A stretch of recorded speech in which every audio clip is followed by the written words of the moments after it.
As you all know, there was a change this past legislative session that updated 16.1-09 and the requirements under that section related to filing of statement of interest. In previous years, you filed it along with your candidate submissions, but now it is required annually at the end of the year.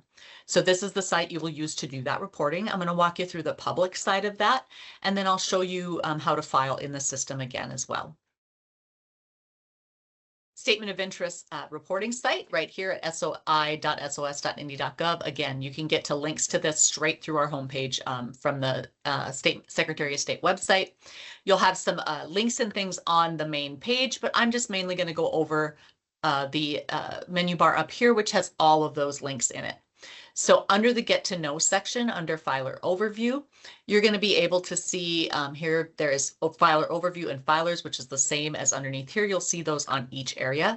And then there might be sub-nabs. So here you can see we have a Who Filed Statements of Interest tab. This simply explains the information of Who Filed Statement of Interest. So if you're a candidate running for office, you have a Statement of Interest due at the time of your candidacy filing. If you are an office holder, cabinet member, or a governor appointed board member, you have a filing at the end of the year as well. And any office holder who would be elected as a candidate would have that same year-end filing requirement. The system will eventually house oaths of office and certificates for those who are elected. So there's some explanation about that here, and I'll show you where those will show up in the system. If I go over to the Filer tab, here, very much like the other system, you're going to see that same structure. Filters at the top where you can search by any type of filter, or you can search using the search bar. And then there again is that export button. As soon as I put in something to search for, so let's say I want to search for everybody who serves on, let me see something here. Let's go office. We're going to go district court judge. If I search for district court judge, you'll see all of those who have filed who are a district court judge. Same rule applies. If I click on that individual, it's going to take me straight to their profile, and I can see information about that profile. This individual is a district court judge from the East Central District, and just gives me some general information. I can also view public documents under their profile. If I wanted to see their individual oath, I would click here and look for oaths right here, and then any filed statements of interest can be found here as well. I'm going to take us back out to that search screen. So again, that same applies. If I put anything in here and want to search, you'll notice that Clear All button applies. And this system, you can only search for one criteria at a time. So you can't add multiple criteria because they're different filing types, you will oftentimes don't get information. So you can do it, but just know because different filing types in the system, because of those, sometimes those results are not as you might think they might be.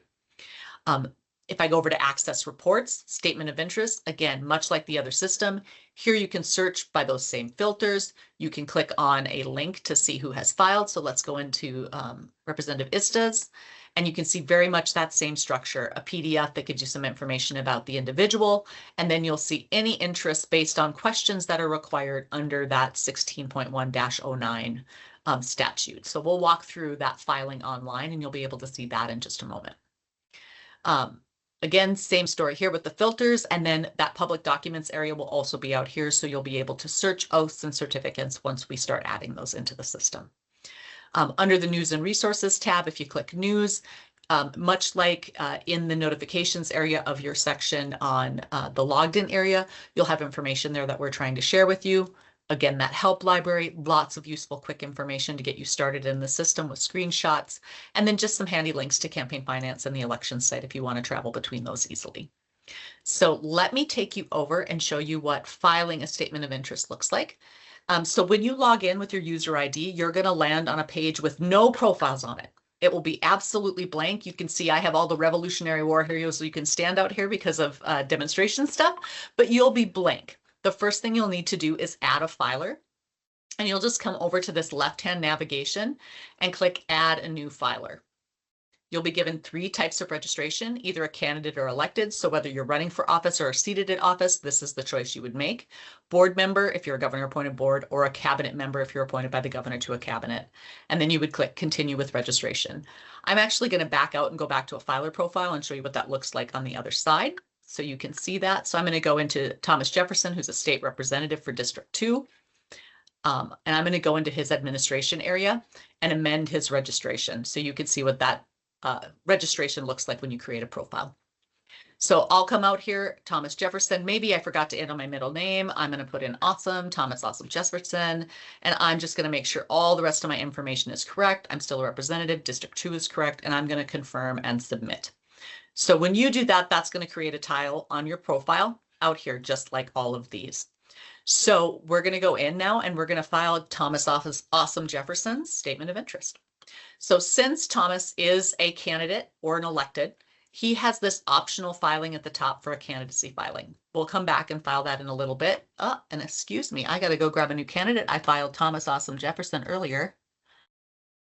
So let me do Sam Adams. Sam Adams, he is a state auditor.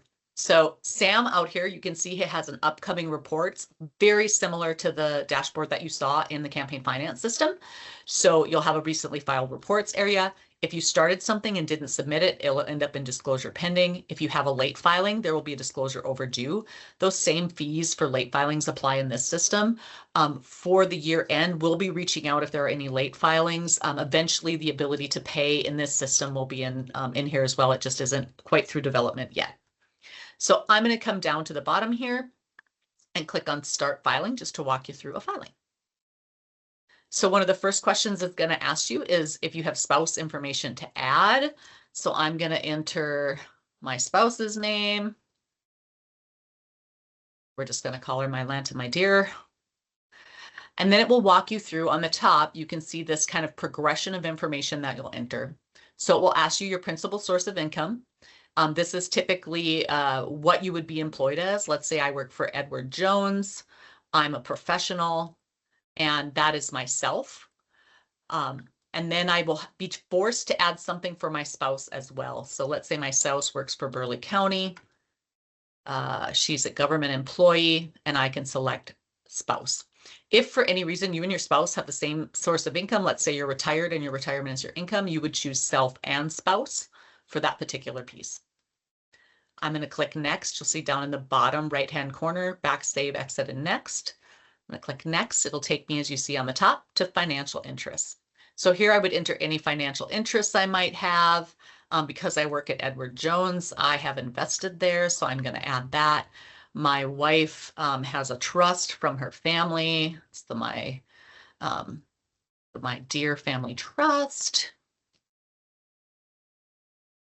So I'm going to select her and add her.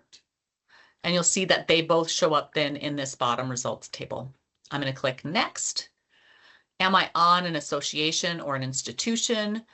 I'm going to say no, I don't really serve on any boards, and just hit next. Am I doing any business with a political subdivision or government agency over 5,000? Gosh, nope, I'm not doing that either. Going to hit next. Any fiduciary relationships? Oh, you know what? I am the power of attorney for an estate. So it's the estate of my dad. I'm going to enter that. I'm the executor of that particular thing. And that is me. So I'm going to add that. And I'm going to hit next. And then I simply have this review screen. Same thing here. If I click on the little caret, I can review any of that information for correctness, just to make sure one last time before I enter it. And then I'm going to sign it and click that I attest to everything and just hit confirm and submit. And then you can see you land on this upcoming reports, but we just filed our report that's upcoming. So if I go draft reports, nothing there because I don't have anything in draft. If I click filed reports, there's my file. And you can see I have the option to amend that report just like we did in the other system, or click on my statement of interest to see what is filed out for the public. Same amendment procedure applies in here. You would click amend report, and all of those same things that Erica showed you in the campaign finance system would happen in this system as well. Two couple last things, just a little navigation menu overview. Dashboard, obviously out here, your reports always show up in your reports area. Administration allows you to amend or correct that registration. Your notifications can get through here, or you can click on this little bell up here and you can view them all. And the help library, again, information will be found in there. One last thing to show you. If you're a candidate, new feature, kind of fun. So let's look at it.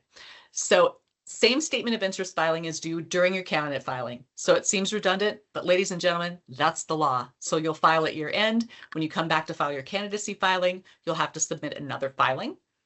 Same questions apply. I'm going to pretend I don't have a spouse this time. On the candidate filing, you have this additional step, which says additional paper filing. You have a choice here. You have the ability to upload your affidavit of candidacy, your certificate of endorsement, or your petition into the system. These are private to us. They're not shown publicly, it's just for awareness for you. So you can click yes if you'd like to do that. If you click no, that just means we expect to receive those by paper before the filing deadline at 4 p.m. If I want to add them here, I would scan them, take a picture with my phone. However, I want to do that into a PDF. I would go find that PDF. We're just going to go out here and grab, we're going to grab a campaign finance thing here that I have open. You'll see it uploading right here on this little area where it says now there's 100% of that uploaded. I'm going to come out, that's actually my certificate of endorsement, and I'm going to add it. And when I add it, it'll give me a little document uploaded note. And you can see here that I've uploaded that document online. And now we're tracking that, and you'll be able to submit it to us. So I can go through, same thing. I'm gonna move through. Okay, bug in system. This is the training site. So please know that this is not what you would encounter on the other site. You would walk through all those steps and submit and file just like you had in the other system. But just to note that you'll have that opportunity to upload here. So that in a nutshell, if I have another filer, because I have to file for each role I'm in, I would exit my profile using that end of the navigation there to exit my profile and come out and file for anything else. If I'm a board member, and you'll see filer type here, board member, candidate, or elected. So that's how you'll tell your profiles apart, is by looking through that filer type on each of those. And then you can see the office or position is listed below in case you're on multiple boards. So that in a nutshell is our campaign or our statement of interest system. Any questions related to those filings for any of you? Same rules apply. Raise a hand, throw up a chat. Kevin.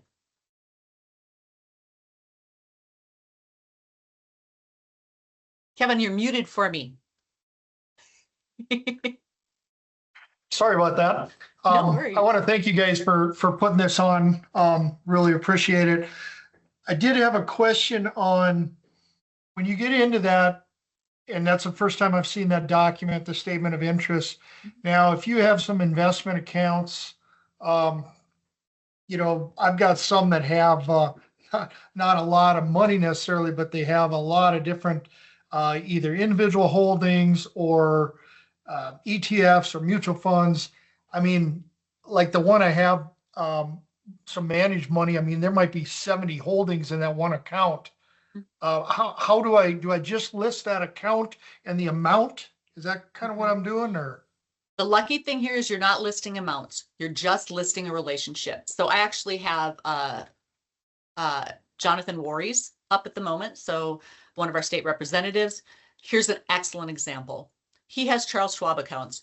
Just like you described, Kevin, there's lots of filing. Like a mutual fund could have 36 different stocks in it. You don't have to list all of that. You just need to say, I have accounts at this, or I have things here. Really, the statement of interest is to look at, is there any place you might have a conflict of interest as an elected official in your role? So if you put out Charles Schwab's account, you don't have to go into that detail. If you're invested in them individually, that's a little different. But if they're mutual managed accounts, this is a perfect way to report that information. Okay, so then I thought I was good, but now having just said that, there's other accounts that aren't managed that I manage that do have individual holding. For example, I might have an account at pick one, E-Trade, and I might have Coca-Cola in there. I might have whatever individual stock holdings. Still just list the account and say, hey, I got an account at E-Trade and good enough, or what do I need to do there? So there, I'm going to tell you probably should list them individually. So because on the they're one managed account that by I have you with, and I'm not sorry. by somebody else. Right. So there's one account like that's at a Schwab, but it's managed by Fisher. And there's literally probably 60 holdings in there. and none of them are mutual funds. Am I listing all 60 of these holdings? No, you can say it's a Okay. Fisher managed account, that kind of thing. E-Trade's a little different. E-Trade, you're investing in an individual stock and they're not Yep. conglomerated. So in that instance, I think just to be better safe than sorry, listing them as individual holdings is probably wise. They may not be related to North Dakota, but let's say you invested in 6 oil companies doing business in North Dakota and you're making decisions as a legislator. That might be an interest that people want to know about. So from that individual investment side, I would say yes, do that as an individual investment. From a mutual group holding, as I think we've been doing in the old system, you're just listing basically a group account or like a mutual fund managed. Like I have an American Century fund. It's lots of different funds under one big mutual fund. I would just list that American Century account. Okay. All right. Thank you. And Kevin, really quick, I tried dropping the affidavit of candidacy in the chat, but I couldn't. If you just want to email us, I'm going to drop our soselect@nd.gov email in the chat. If you email us, we can email you copies of that affidavit of candidacy and the petition or the endorsement certificate. We can get that information to you. Thank you very much. Yeah, I was looking on there before and I actually had some people trying to help me find it, and we were kind of struggling to find that. So I very much appreciate that. Thank you. Yeah. Yep. Absolutely. I see Representative Ruby has his hand up. A couple questions. I have one on the statement of interest. That's only when you file your paperwork to be a candidate for the first before each election, correct? You don't, or do we now have to do it at the end of each year? Yes, so there was a law change in 2025, House Bill 1469, if you're interested in finding that. It expanded that to an annual requirement for all of the people who were required to file before. So that's candidates, any elected office holders, anybody who's serving on a governor appointed board, and then anybody who is a cabinet member or appointee of the governor at that level. Okay, and So that includes the legislative branch? That Yes. does. Okay. And so just as a note for our legislators on the call, if you're a legislator, you're going to file for your legislator year end. If you're a candidate on the ballot, an even number district this year, you're going to have a candidacy filing, odd number an odd number district on the ballot this year, you're going to have a filing with your candidacy for statement of interest as well. So that's 2. If you happen to serve on a governor appointed board, so you serve on the state PERS board because the governor has appointed you to it, that will be a 3rd statement of interest filing. We apologize for that duplication, but it's how the law is stated. So we need a filing for each of those roles that you will be in. So it could be if that scenario existed that I just talked about, you'd have 2 filings due at the year end, your board member and your legislator. And then because you're in that odd numbered district, you'd be filing again when you file your candidacy paper. Here's the good news. You're going to enter everything this time. It's new. You're not in there. Next year, when you come in to file for your next year's statement of interest, it will say, would you like to transfer all the information you put in before? It will pull it all forward and you'll be able to edit, delete, or add. So you don't have to re-enter all that information. Okay. Appreciate that. The other question is, while we were on, I went in and added a contributor, and then when I went to enter transactions, I couldn't find that contributor. So in the tab on the Dan, did you left-hand enter side them that as where, a business? yes, it was a business or organization. Okay, so great segue. Right now, so legislators are not able to take contributions from a business. So we actually had that removed. We did not think about federal PACs. So if you took a contribution from a federal PAC, we are working to get business or organization, because a federal PAC is truly an organization, restored. So you can use that contact area, just like you're talking that you did. Right now, that isn't working. So we're hoping to get that fixed soon. In the meantime, Dan, if you want to change that to an individual contributor rather than a business and just split that filing name between first and last, it'll let you get your filing through. We're hoping to have it fixed before the deadline, but I don't have an update on that yet. So if you've received money, just to recap that, from a federal PAC, You can go and enter them as an individual contributor, but you have to use individual because we don't have the business availability yet. And if I put that in as an individual and later after you get it fixed, can I change that distinction? Okay. Absolutely. You can come in and edit. This is just kind of our workaround in the meantime. One of the things where you try to avoid when you're launching a new system is we try to patch things without doing major code updates in the middle of a filing period because you can break important things. So we're hoping we can get it fixed without doing a major code update. But if we need to wait, we're going to wait till after the filing period to do that. But it will be fixed by pre-primary, and you can go in and make that adjustment at that point. But I can't edit the listing that I already recorded, correct? It doesn't want to let me open the arrow down for the other option. Check that. Yeah, and Representative, we can look at that and see if we can kind of figure out what's going on and reach back to you if you're okay with that. Yeah. And in the meantime, Representative Ruby, if you just want to add an individual, you'll have a duplicate, but you can't do anything with the business one you entered anyway. Right. Okay. Well, I appreciate that. Yeah, I mean, I can wait a little bit until if you get it fixed, corrected shortly. So, you know, we have till the end of the month, obviously, but I was just kind of trying to get it done as early as possible, but yeah, and feel like you can use that workaround. You will not be the first one that we've told to do it and who has done it. okay. Thank you. You're welcome. Any other questions for either system?